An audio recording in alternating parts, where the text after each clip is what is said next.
Macey Hensley here in Council Grove, Kansas. I'm on my farm in the Flint Hills practicing social distancing.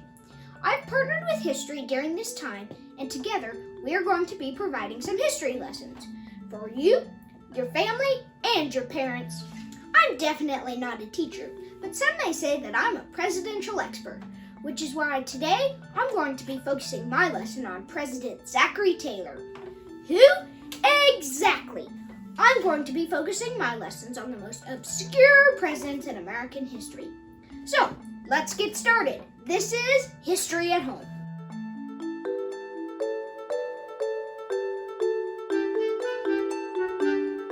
When I first started learning about the presidents at the age of 4, Zachary Taylor was one of my favorites.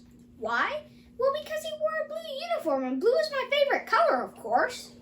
Well, Zachary Taylor was the 12th President of the United States.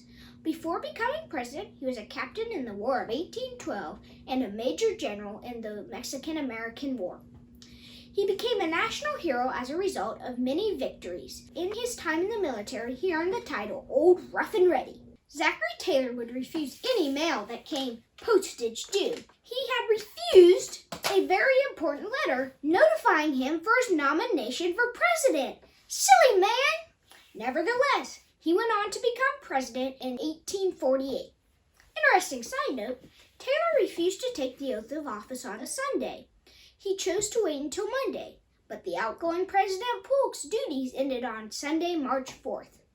According to some supporters, a man named David Atchison oversaw the office for president for just one day. Some call President Atchison the one-day president. Upon arriving at the White House, President Taylor brought his trusty horse, Old Whitey, along. Sometimes visitors would come and pluck hairs from Old Whitey's tail to keep as a souvenir. Old Whitey quickly had to be secluded from the public because his tail was almost bald. President Taylor was not an elegant man. He would spit tobacco juice inside a box inside the White House. Yuck! My favorite story about President Taylor has a rather sad ending.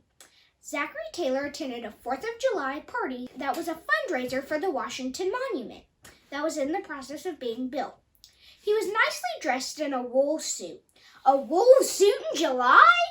Well, anyways, it was a rather hot day and Taylor consumed large amounts of iced milk and cherries. Later that evening, he wasn't feeling well. However, doctors did everything they could.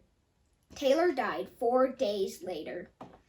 Most people thought he died of cholera, but some people thought that the cherries were poisonous. We may never know, but I do know that Zachary Taylor is one of my favorite obscure presidents in American history. This is Macey Hensley, and until next time, remember, history is made every day, even at home. I can't wait to see what's next.